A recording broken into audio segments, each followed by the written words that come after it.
Hello friends, how are you? Lavender here. Good to see you guys again. Hope you guys are doing great. So, story time. I thought that I would share my most desperate, let me fix my camera here. My most desperate time as a disfellowshipped Jehovah's Witness, still being physically out but mentally in. And this was the very first time I was disfellowshipped. I was 19. I was disfellowshipped at 18 and my mom kicked me out of the house. So I knew no one in the world. All of my childhood friends, nobody, of course, was talking to me. So my mom kicked me out of the house, and I didn't have anywhere to go. So I did what I had to do to survive, which was get an apartment with this man that I had known for 3 weeks. Known him for 3 weeks. He was 10 years older than me. I'm 18, he's 28. And we get an apartment. And mind you, I have not been taught how to pay bills, how to hold a job, how to balance my budget, how to do anything really. So I went from an 18-year-old naive teenager to a grown-up with my own apartment, my own car, trying to figure out how to hold a job, trying to pay bills. I had no idea how to cook. I had no idea how to clean. I guess I knew how to clean, but I was a teenager, like 18 years old, who wants to clean and be a grown-up. So within a month of moving in with this man that I had known for 3 weeks, I got pregnant. And he is my absolute pride and joy, my oldest son, who is now 18 years old. Love him dearly to death, and he knows it. He's got a soft place in my heart. But fast forward a little bit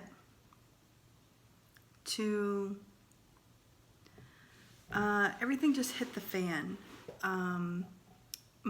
This man and I ended up getting married. He was from France.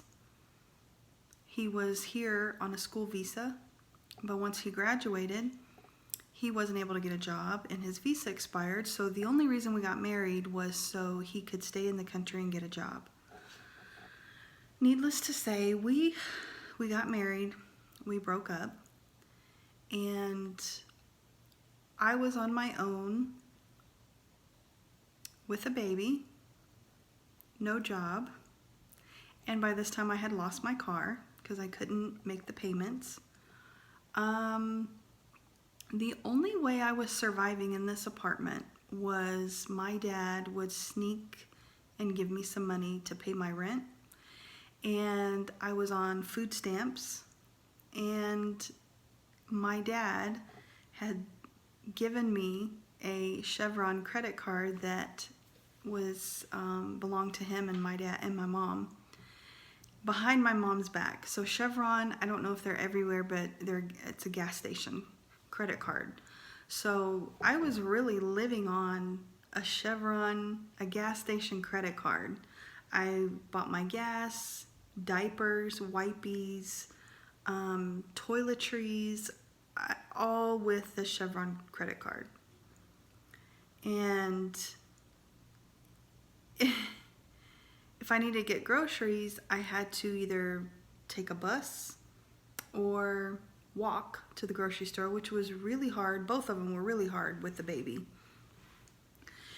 But eventually, my mom found out about the credit card. She drove to my apartment and took the card back. And eventually, I was kicked out of my apartment. And I asked my mom if I could come back home. I didn't have a job. I didn't have an apartment. Like, I don't have anywhere to go. And she said, no, absolutely not. So I had no choice at the time but to call my ex and ask him to take the baby for a couple weeks until I could get things figured out, because I didn't know what I was going to do. So I gave my baby to my ex, his dad, his biological dad, and I had a job interview for a receptionist position. I went to this job interview. It went really well, but I wasn't going to hear back for a couple days. In the meantime, this person that I met got me a few nights in a hotel room, and I was completely alone. Everything I owned was in one single garbage bag. I had no one there. My baby was not there with me. I had no vehicle. I used that time to call around and find shelters that maybe I could stay at, because I didn't know what I was going to do. So I had a little disposable cell phone. I ended up getting the job, and it just so happened that the first day I was planning on starting the job was the last day that I had paid in this hotel.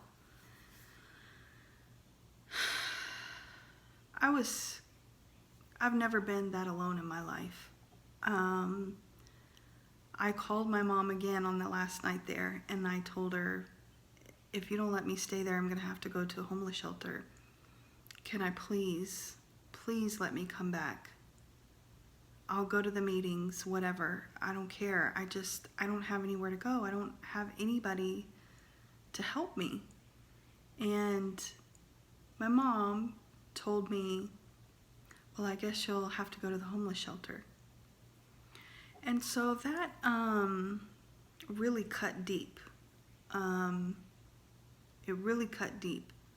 So I went to bed that night. I don't remember what day of the week it was, but I cried. I was so alone. And I prayed. I prayed to Jehovah, and I told Jehovah everything that I felt. And that when I get up in the morning,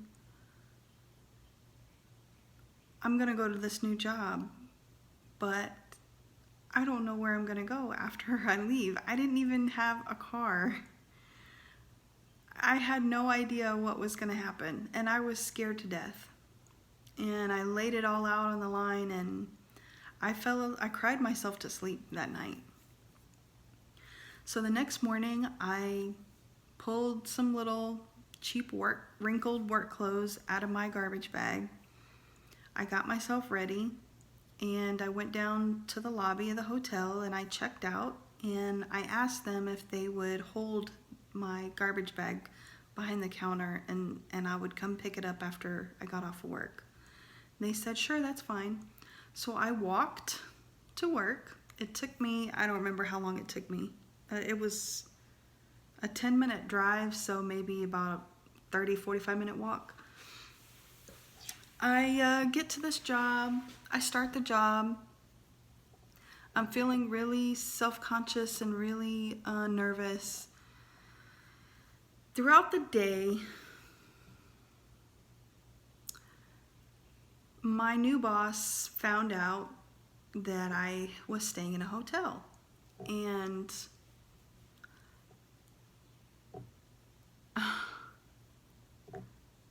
this is how I know that God has always been watching me and had me in the palm of his hand before I really knew who he was. Because the job that I started just so happened to own an apartment complex down the street. Now, mind you, this was a very ghetto Mexico City apartment complex that was called Las Americas, and it was like a huge apartment complex, and it was very poor. But before I left the job on the first day, I had an apartment, and it was a 1-bedroom apartment with green carpet, and it was mine. So I called my mom before I left work, and I told her, Mom, last night I prayed to Jehovah and went to work today, and this job, they got me an apartment, and I'm so excited, and it's ready. I can move in, like I can go into it, as soon as I get off work today. They waived my application fee. They, gave me the first month free, and, I don't have to pay anything down. They did that. Like, I know that was Jehovah. And my mom was so excited for me, and she said, oh, I'm so happy. So then, she completely changed. She was holding the little bit of furniture that I had at her house. I had a full-size bed, I had a crib, and I had one rocking chair. So they loaded it in the car that night, and they drove up. They came to the apartment. They unloaded everything for me. My dad put my bed together for me. Now, the next day, I went to my ex's house the very next day because I needed my baby. I've got a place now. I gotta have my baby. So my mom came. She gave me a ride. We went over. I didn't call him beforehand to tell him I was coming because I was afraid that he would leave or, not give him back to me. So we drove over there. We got my baby, and I showed up. I told my ex I've got my own place. Get his stuff together. I'm taking him back. And I got him back. Now, mind you, again, I had a bed, a crib, and a rocking chair. Oh, and I had a TV. So my living room furniture was my rocking chair, and it was so funny because I was so excited to have my own place and feel safe, somewhere to lay my head, that, that night I walked to the grocery store and I bought some hot dogs and some hot dog buns, and I was like, oh, me and my baby, we're gonna have hot dogs tonight. And I get back to my apartment and I went to boil them, and this is how crazy it is, you guys. So I didn't even have or own one single pot or pan. And the apartment did not have a microwave. So I was like, crap, how am I gonna cook these hot dogs? So what I ended up doing is I filled the sink, not filled, but I put hot water in the sink. I put the water on hot. I put the hot water in the sink, and I put my hot dogs in the sink to at least warm them up. So we had lukewarm hot dogs that night, but I didn't even care because I was so happy that I wasn't homeless. I wasn't at a homeless shelter. And I had a job, and I had an apartment. And did I eventually lose that apartment? Yes, I did. I eventually lost that apartment and lost that job. But there's a plus and a minus, a positive and a negative that I remember about that, what I'm saying. And the negative thing is that my mom thought she was doing the right thing by showing me tough love, right? That she was willing to let me go to some homeless shelter. Who knows if she would have ever heard from me again if I had gone there? Who knew? Then to let me come back home because I was disfellowshipped and I wasn't trying to go back to the meetings. That still bothers me today, but I know that the past can't be changed, and I know that she only did what she believed to be right in her heart. And the positive memory is that when all hope seems lost and you're at the very bottom of the barrel and you got nothing to lose, God always shows up when you ask him. When you don't have anything left and you're so desperate and scared, even if you don't know who he is, he showed up for me. He showed up when I didn't know what was going to happen in my life in the next few hours. And I never forgot that. And even now, as a born-again Christian, when I think about things like that in other instances, I know that God had me even back then. And while I did make some decisions that were stupid, in the end, I realized that it really wasn't my fault, because Jehovah's Witnesses, they keep you from learning life skills. They don't allow you to learn life skills, how to live on your own, how to do your taxes, how to balance your checkbook, how to budget yourself, how to keep a job, how to pay your bills. I mean, they don't teach you stuff like that. And when you get disfellowshipped or shunned and you're kicked out, you don't know how to do any of that. But they expect you to be able to go out into the world and do it. And then once you fail, they turn around and they say, see, that's what happens when you leave Jehovah and his organization. You see what happened to Amy over there? Yep.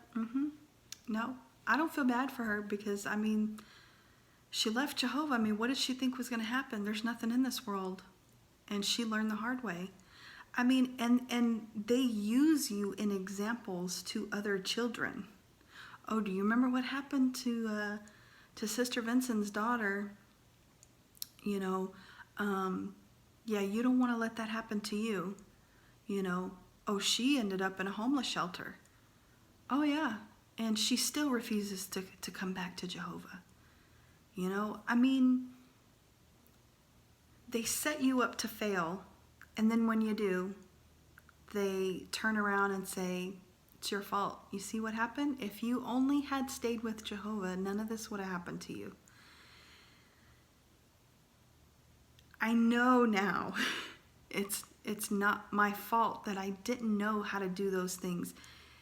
It's not my fault that I moved in with someone I hadn't even known a month, who was 10 years older than me. It's not my fault. Now, I take responsibility for my actions, no doubt. I take responsibility. But the decisions that I made, I realize now the decisions that I made back then were what I had to do to survive. You know, it wasn't like I just wanted to get up and move in with this stranger and get an apartment. You know, that's not what I wanted to do. I wasn't ready. I didn't know how to be an adult. So not only did I have to hear it from my mom, who was more than happy to remind me how bad I messed up and see how bad your life is going, it's because you left Jehovah. But I had to deal with this person that I was living with that would complain because I didn't know how to cook. I'm sorry, I never learned. I was a tomboy growing up. I knew how to go to Jack in the Box and get the $1 chicken sandwiches, and that's really what we lived on for a while. I knew how to make dry, unflavored, unseasoned chicken breast. Okay, I didn't even know how to make rice, you guys, like no joke. Yeah, so I felt like I was worthless for a long time. And it wasn't until I met Jesus Christ in 2017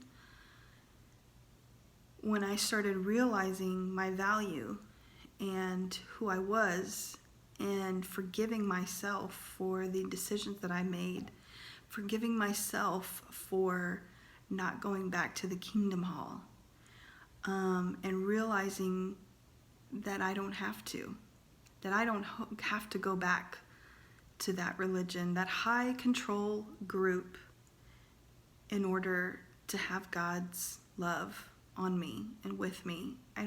I can feel God's love without stepping into a church or Kingdom Hall anywhere. And that is probably the one thing that I hold on to. No matter what I go through in my life, I remember how God feels about me. No matter how I see myself, God always looks at us the way we're intended to be, with all of our potential.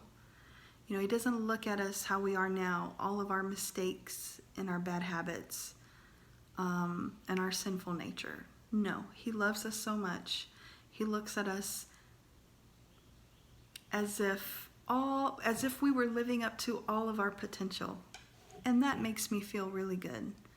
So I don't have to beat myself up about my past anymore. I can let that go. So anyways, you guys, I just thought I would share